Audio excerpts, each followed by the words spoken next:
आमच्या जे काही आमचे ब्लाइंड लोक आहेत, अंध लोक आहेत, त्यांना बघण्याचा दृष्टिकोन लोकांचा खूप वेगळा आहे.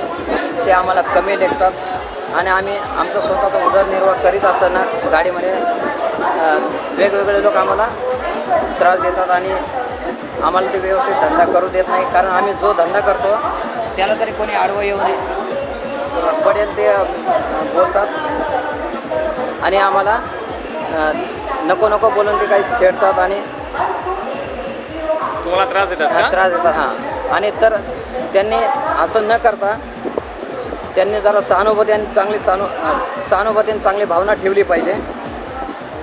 आम्हाला समजून घेण्याचा प्रयत्न करावा आणि जर त्यांना काही होत नसेल तर आम्हाला काही बोलू पण नाही आणि त्रास देऊ पण नाही तुम्ही. कारण आम्ही आमच्या स्वतःच्या मेहनतीने पोट भरतो, त्याच्यामुळे आम्हाला कोणी आडवा आलं नाही पाहिजे.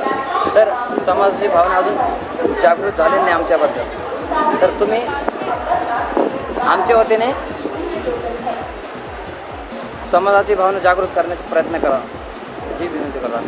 जरूर. सर्वसाधारण अंध व्यक्ती ही कुणी वेगळी नसो, आपल्यासारखाच तो एक माणूस आहे. ही भावना सर्वप्रथम प्रत्येक माणसाच्या मनामध्ये रूढ झाली पाहिजे आणि तो जे काही काम करतो आहे त्याचं किमान आपण कौतुक जरी करू शकत नसलो पण त्याचं खच्चीकरणसुद्धा करण्याचा अधिकार आपल्याला नाही आहे. जसं की मी औरंगाबादमध्ये खूप साऱ्या शाळेतून माझे संगीत विषयाचे नोकरीचे अर्ज मी देत असतो. इकडे जागृतीचा फार मोठा अभाव आहे. हे लोक आता माझ्याकडे शैक्षणिक पात्रता आहे, सगळं आहे, ते मला म्हणतात की आम्ही तुमच्या पात्रतेवर तर खुश आहोत पण तुम्ही येणार कसे.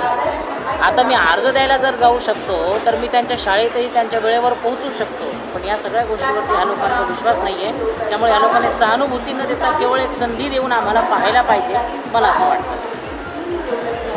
मी ज्ञानेश्वर आहोत. मला समाजाकडनं अपेक्षा फक्त एवढीच आहे की आम्हाला कुठल्याही बाबतीत कमी न लेखता आम्हाला तुमच्यासोबत घेऊन चाललं पाहिजे, म्हणजे आम्ही पर्वत गाठू शकतो अशी माझी अपेक्षा आहे. आणि तुमच्यासारख्या लोकांनी मदत करायला पाहिजे. जर नाही मदत करता आली तर कमीत कमी आम्हाला तुच्छ लेखू नये असं माझा विचार.